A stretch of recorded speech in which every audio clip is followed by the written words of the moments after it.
Grandma, this is Anna. Logan, my grandson, brought a woman named Anna. She was a pale-faced, quiet-looking woman who greeted me with a gentle smile, perhaps out of nervousness. I quickly ushered them into the house. For the meeting, Logan had brought her along, and my daughter-in-law, Rachel, was in a good mood, asking them how they had gotten to know each other. Mom, please serve them some tea quickly. Rachel, who had been in a good mood just minutes before, was now visibly upset.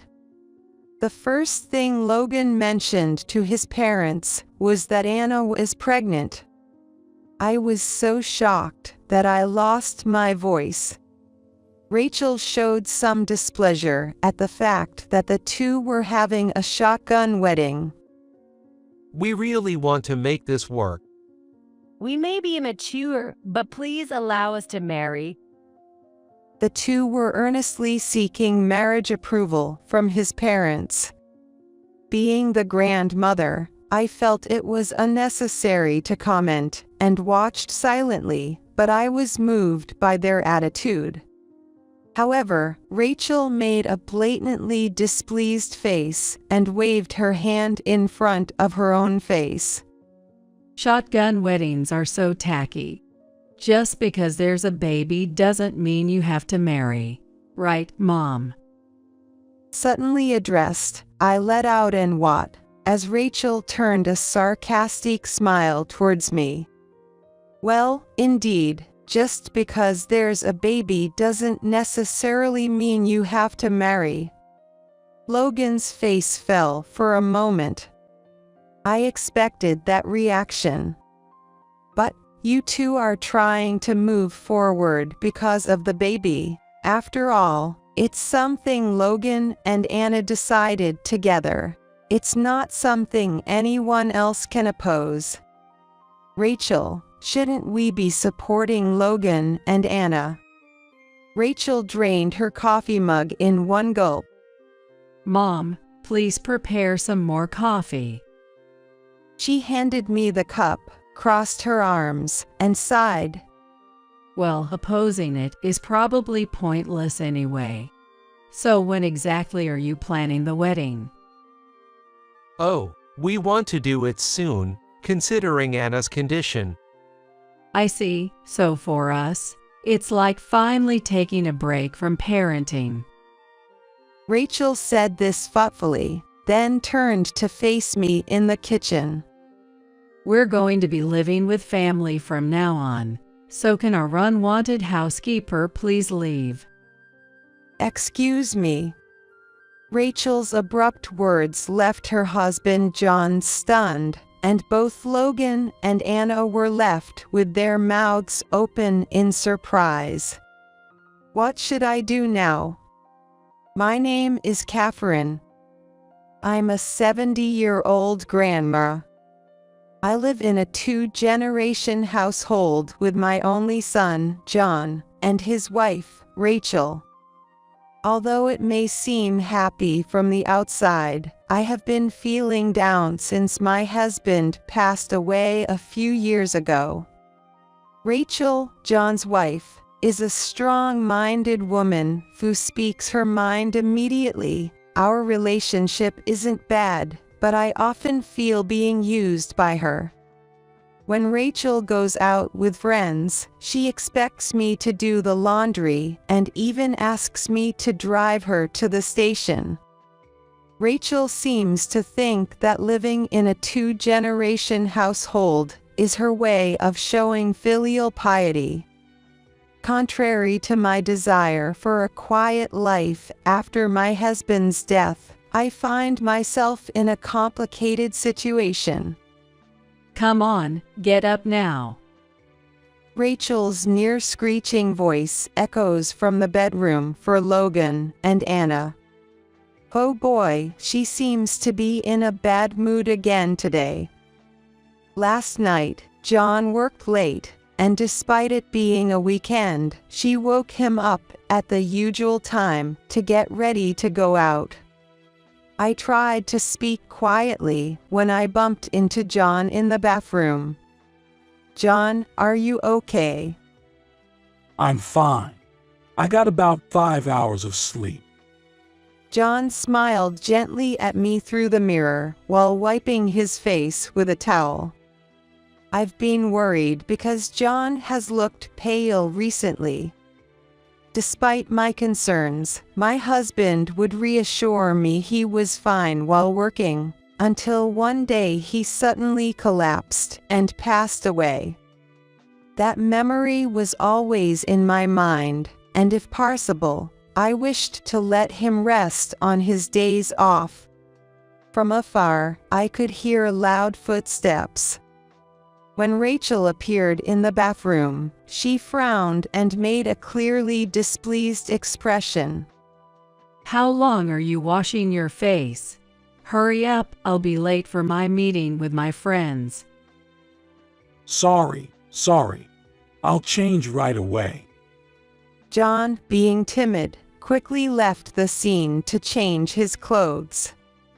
Meanwhile, Rachel turned her gaze to me and handed over a note she was holding. Mom, this is the shopping list for today. Okay, got it. Have fun with your friends. The weather seems nice today. Please open the window down and vacuum. Rachel left without waiting for my reply. After watching her brazen departure, I let out a heavy sigh. Even when my husband was alive, Rachel had always been a woman who spoke her mind to us. At the beginning of our living together, I had told her, "Don't be shy," but as time went on, her aggressive nature became more apparent. Cooking had always been my task, especially since Rachel was not good at it. If she doesn't like the meal, she would push the plate away, saying, "I told you I can't eat this," or she would grumble about wrinkles in the laundry I had folded. Even so, I had always tried to keep a quiet smile on my face, so as not to make waves, because she was the woman my son John had chosen. But after my husband died, Rachel's attitude became even more extreme, and it was exhausting my spirit. Catherine, you're home all day today, right? Make sure the bath is ready when I come back. Rachel left through the front door without looking at me, saying those words. She goes out with friends on a weekly basis. From the beginning of her marriage, she did not do much housework or childcare, was only concerned with her appearance, and often spent a lot of money. She was very sociable, and made acquaintances in many places. There were many times I suspected her of infidelity when she was younger, but John always believed she wouldn't do that, so I never pursued it further. After dropping Rachel at the shopping mall and returning, I was surprised to see John carrying a box of chocolates. Oh, this. Rachel said she's giving them out at her reunion next week. Really? All of these? Rachel says she has her pride. She doesn't want to be seen as struggling with money because we live with her parents. Sorry, just let her be. Of course, it's okay. I understand. Sitting in the chair, I felt an overwhelming sense of helplessness. After a while, I took the shopping list Rachel had given me and went out. My familiar shoes felt heavier than usual. Perhaps due to my age, I often felt a dull pain in my knees with every step. Yet, imagining Rachel's likely snide remarks about wasting gas, I gently stroked my knees, urging my heavy feet to persevere. Returning home with shopping bags in both hands, sweat beading on my forehead. I set down the packages in the entrance and stretched my bent back. Then, Logan appeared.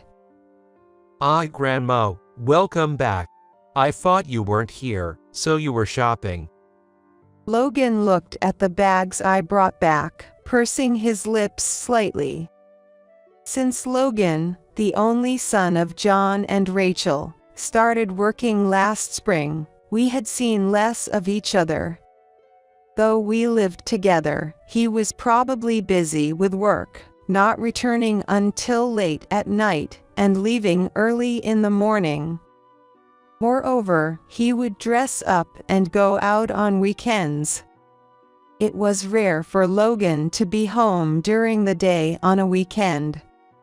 Before I could take off my shoes, Logan had taken the shopping bags to the kitchen and began putting things away quickly. Glancing sideways, I sensed a joyful atmosphere in Logan's expression. Did something good happen? Logan smiled as he carefully placed eggs from the pack into the fridge. Actually, then someone I want to introduce. I'm thinking of bringing her home next week. As I processed his words, I listened intently, realizing my grandson had reached such an age. Someone you want to introduce, could it be, maybe? Maybe, Grandma. There's also something I've been thinking about a lot. Something you've been thinking about? Yes, I can't talk about it now, but I'll surely tell you someday. For now, would you meet the person I want to introduce? Excited, Logan made me smile unwittingly. I was curious about what he had been thinking about, but more than that, I was interested in what kind of woman he would bring home. We had lived together since he was little, but Logan had never brought home a girlfriend before. Maybe his absence from home since starting his job was because he was dating, I concluded to myself. For the first time in a while, I forgot the usual unpleasantness and started cleaning while humming lightly. Of course, I had informed Rachel and John about this, but John only muttered about marriage, and Rachel seemed uninterested. On their next day off, Logan brought home the woman he wanted to introduce.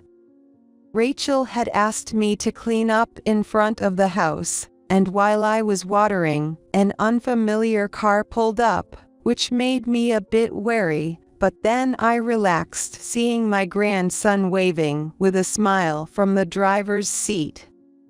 The car was a rental. Perhaps he had gone to pick her up in a rental car, which made me internally smile, thinking Logan must be quite smitten. Grandma, this is Anna. Seeing the happy face of my grandson introducing the woman beside him, I couldn't help but smile. Anna, Logan brought with him, was a pale-faced, mature-looking woman who smiled quietly and greeted me in a small voice, perhaps nervous. I quickly ushered them into the house. For the introduction, Logan had brought her, and Rachel seemed in a good mood, asking the two how they had become acquainted.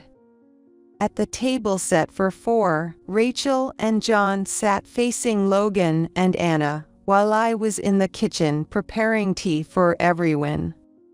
Catherine, please serve them tea quickly.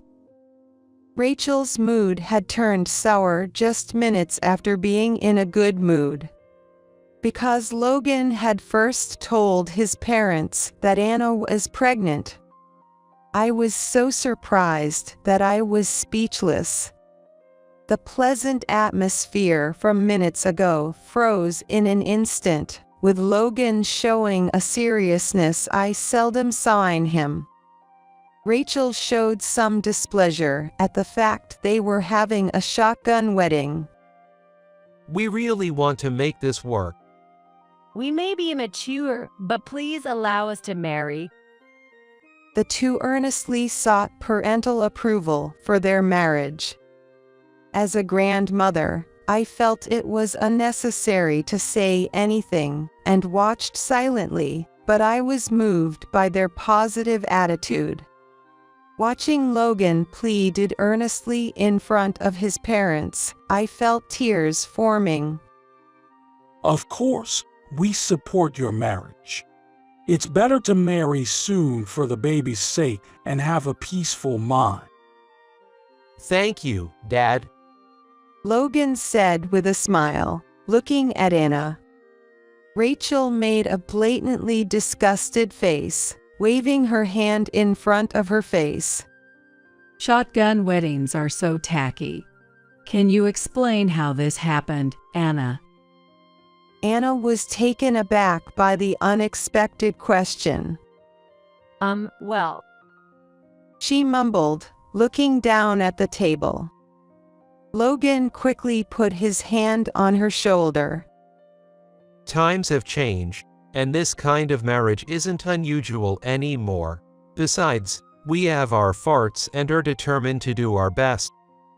Logan, you proposed marriage in a hurry after hearing about the baby, didn't you? Was it a well-considered decision? It was a serious relationship considering marriage, just that we hadn't found the right time, and the baby provided a good opportunity for us. Just because there's a baby doesn't mean you have to marry, right, Catherine? Suddenly addressed, I let out an "what?" as Rachel directed a sarcastic smile at me.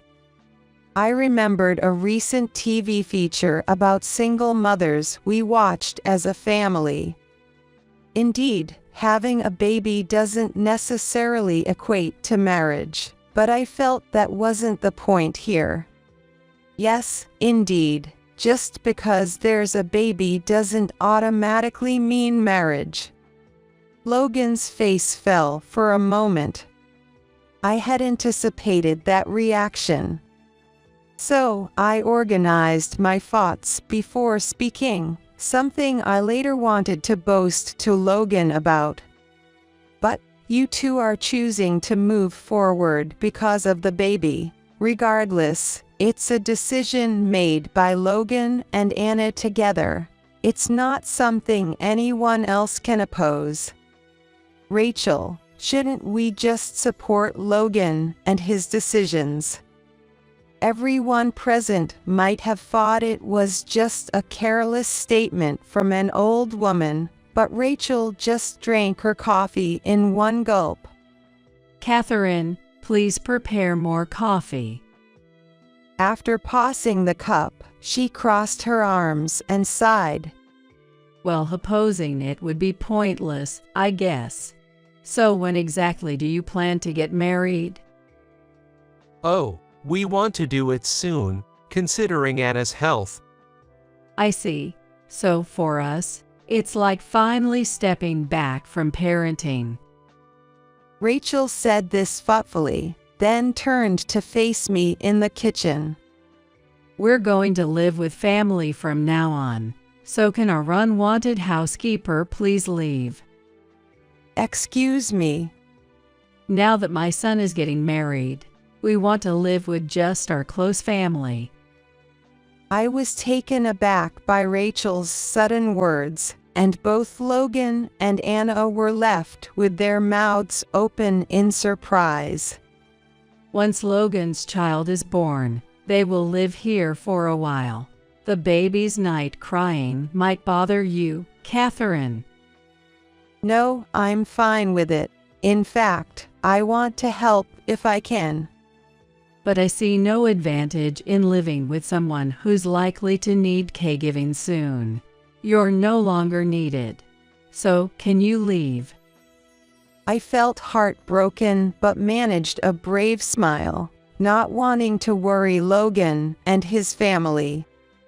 At that time, I didn't take Rachel's words seriously.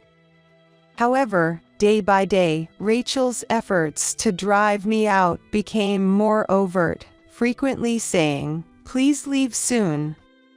When I talked to John about it, he just looked troubled and remained silent. What shocked me was that Rachel was managing almost all of my late husband's estate, including the house. My husband, a doting father, had left everything to our son, John, meaning I practically owned nothing. And John, being under Rachel's influence, left me stunned, facing the loss of both home and property. What should I do now? I muttered while looking through old albums with my late husband at night.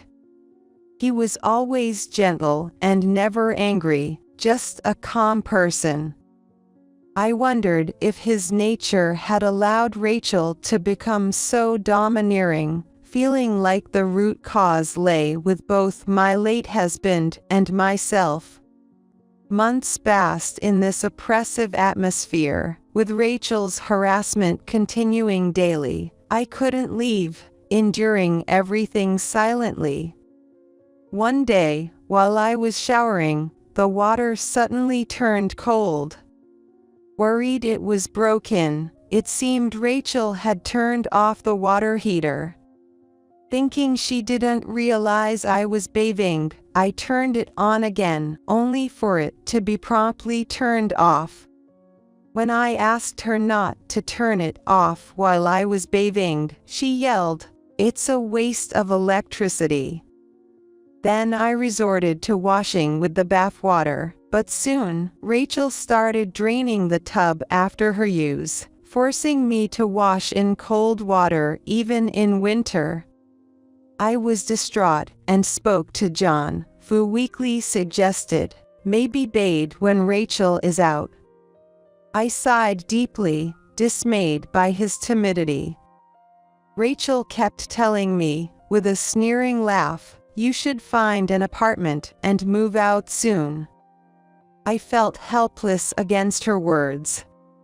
Amidst these depressing days, a piece of bright news arrived today. Anna had given birth to a healthy baby. For a moment, Rachel and I joyfully celebrated together, both with tears in our eyes. If only you would leave the house soon, I would truly be happy. Rachel suddenly said with a cold look, after the shared joy. I doubted her character at that moment. Glancing at John, he appeared indifferent, purposely focusing on the newspaper's front page. Due to Rachel's insistence, Logan and his wife stayed in the family home, but Rachel, who had wanted to live together, showed no interest in caring for the baby. I did what I could to help Anna, who, despite being overwhelmed with caring for the baby, always expressed deep gratitude. Thank you so much for everything. Don't worry about it. You're going through the toughest time now. I'll do anything I can to help, just like a grandmother should. Those were my genuine feelings. After a really busy few months, Logan said to me without any premonition, I have something important to discuss. "Can't we talk about it here?" I responded while cooking dinner, not stopping my hands as they chopped the ingredients, waiting for Logan to continue. I want to talk just with you, Grandma. There's a place I want you to come to this Sunday, without telling Mom and the others. My hand holding the knife paused. Without telling Rachel. As I turned to Logan, he had a subtle, happy expression, reminiscent of the secretive, pleased faces he used to make as a child when planning surprises for me and his late grandfather. Logan had always been close to us. And looking back, maybe Rachel felt that her only son's affection was being taken away by us. which might have been unpleasant for her. Perhaps Logan realized that being with Rachel meant I was too intimidated to speak, and he understood that. I felt touched by his kindness, and my affection for my gentle grandson and his wife grew even more. Next Sunday, Logan, Anna, and the baby took me to a newly built condominium complex, a short 10-minute walk from our house. As we walked, Logan shared that he had purchased the condo before the baby was born, encouraged to live with his family.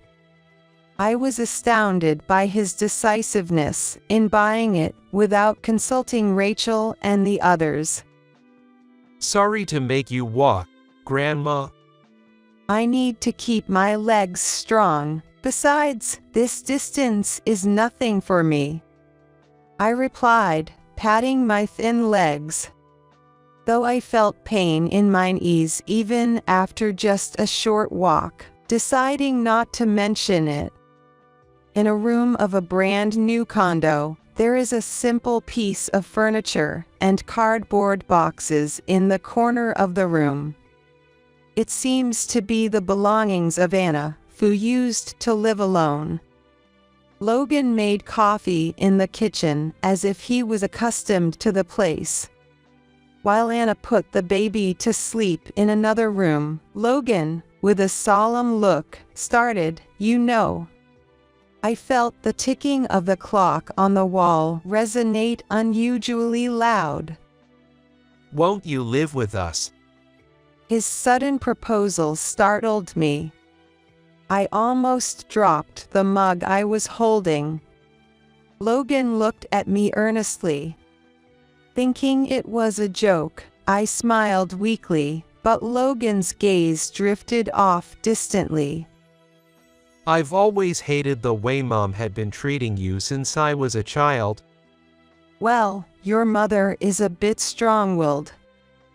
But you're always told to leave the house, and Dad never stands up to her.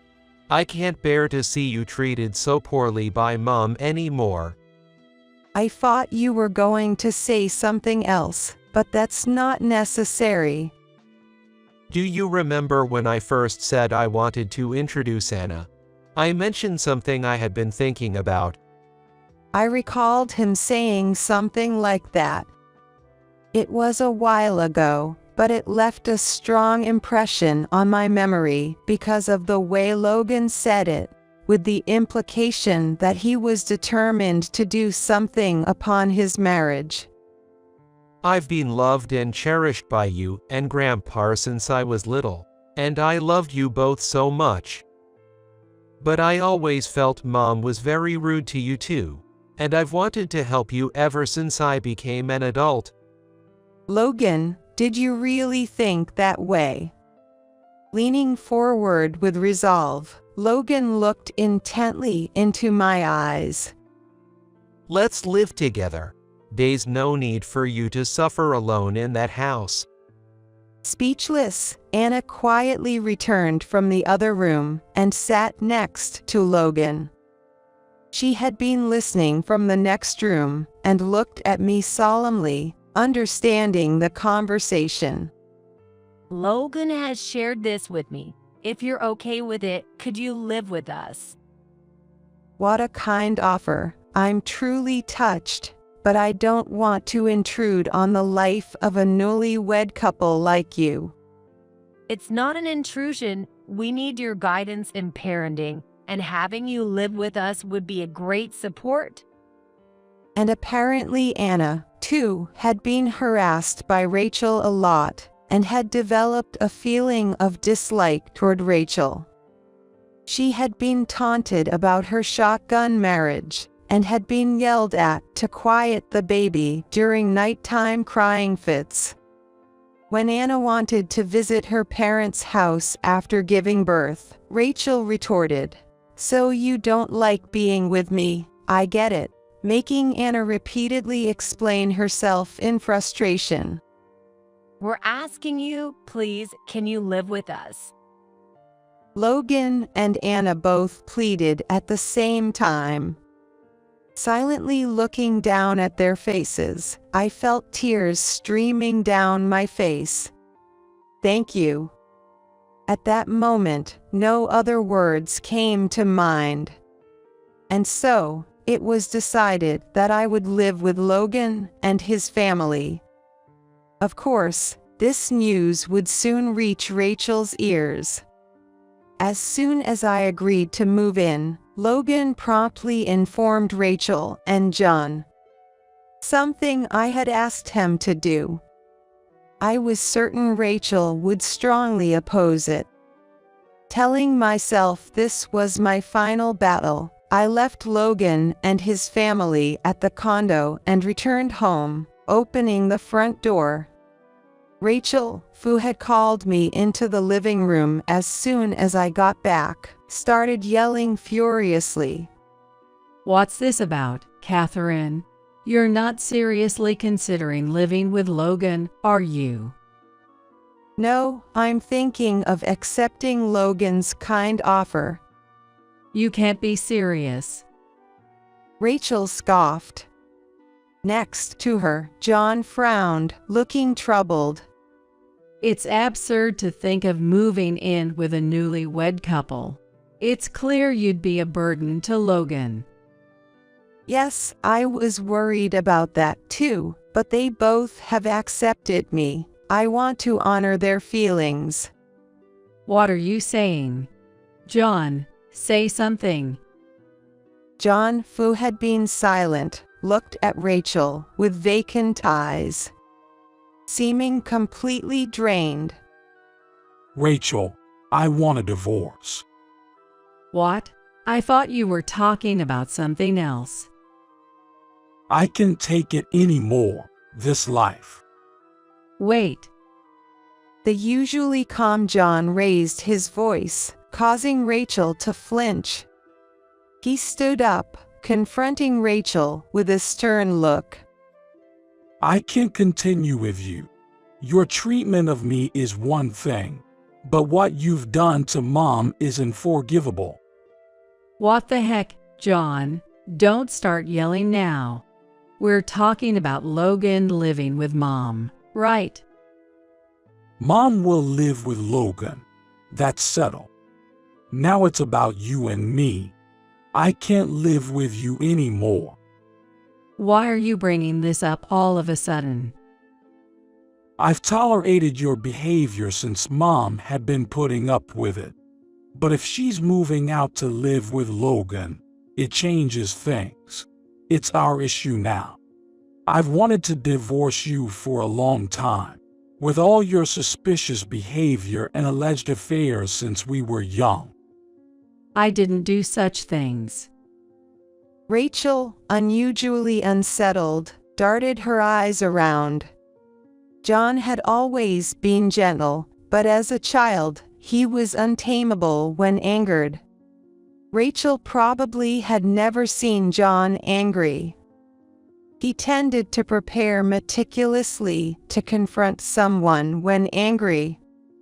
John carelessly pulled a large brown envelope from his work bag and spread it on the table.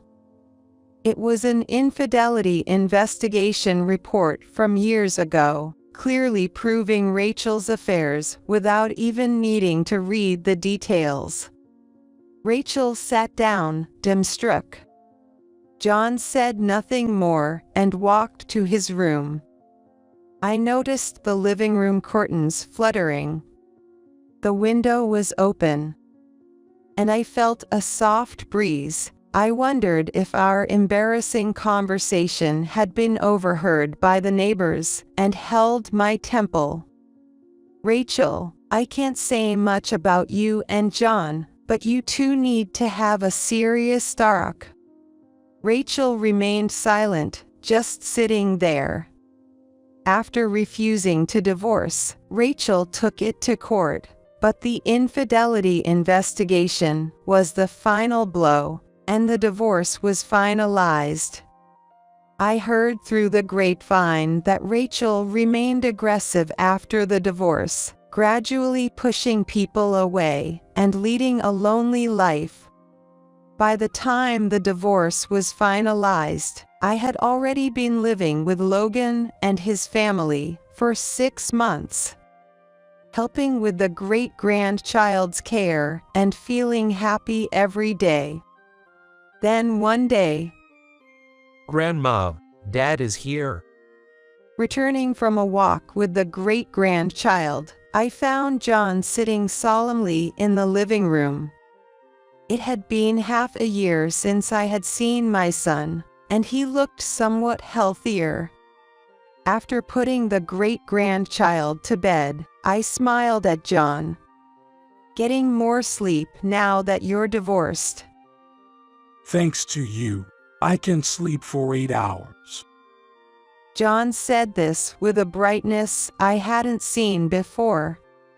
I remembered my son always had this innocent smile, even if he had aged and grown a beard, reminding me of his younger days and making me chuckle. "So, what brings you here today? You're not going to say you want to live with us, are you?" Well, that's actually why I came. Of course, I'll contribute to the new home expenses. That's only right. You've learned to manage your finances properly after the divorce. I've already discussed it with Logan and Anna. I plan to buy this apartment with the inheritance left by our late father in a way that they agree with. Now, I can take care of you, Mom. John was never weak, just timid by nature. His decision after the divorce was a result of careful consideration about his future. Looking at my son, grandson, Anna, and great-grandchild in turn, I closed my eyes.